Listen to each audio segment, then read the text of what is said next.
One of the first things we like to teach is connection to breath. So if we're connecting to our breath, we're essentially connecting to our bodies. So I will have people start out by breathing in and really pushing out the stomach. As you take an inhale, we're expanding stomach, ribs, chest, and then we're exhaling out the mouth. About 10 rounds of breath here.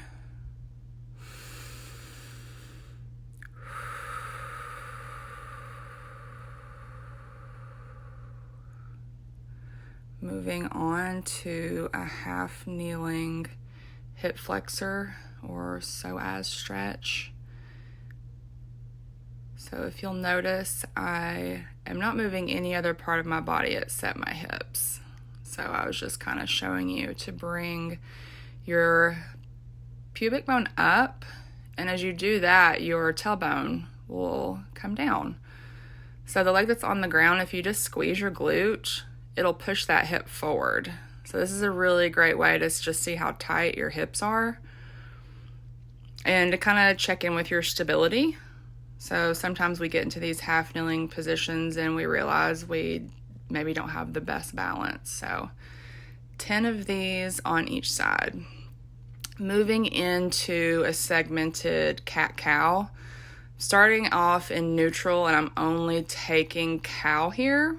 So cow meaning I'm dropping the hips forward, tipping, and then I'm bringing my head up, okay? So spinal extension feels really nice. And then we're going to go through spinal flexion, which would commonly be known or referred to as cow. So as I'm tucking my hips, I'm also enforcing my chin, tucking in towards my chest, and pushing my hands into the ground. I've got a nice strong base here. 10 rounds of each. And just breathe normally. All right, so back to being square. So I've got my hands extended so that way I can say, oh, my hips and my shoulders match each other. I'm also got my toes lifted just to ensure that I'm feeling it in the glutes. You can give them a little tap. And then the low back, I'm just showing you the low back, just keep a natural curve in it. Let's not think too much about what the hips are doing.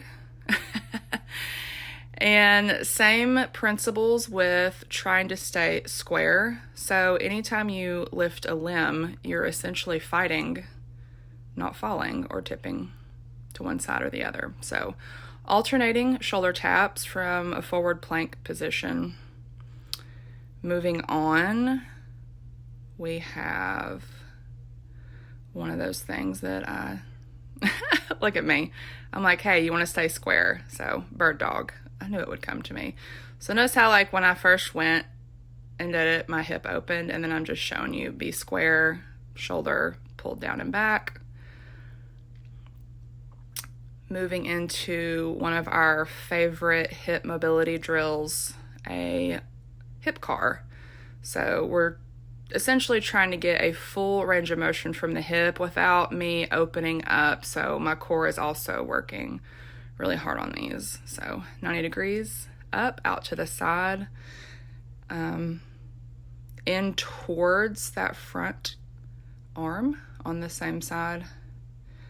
And I'm doing 10 of these on each. I kind of come up onto my my fists here because my right wrist gets a little chatty.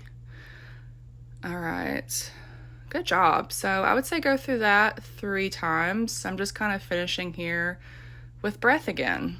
Through this one, I just like to visualize that breath is coming up out the top of my head and back down. It's a nice thing to visualize if you have trouble sitting still. Thank you so much for being here.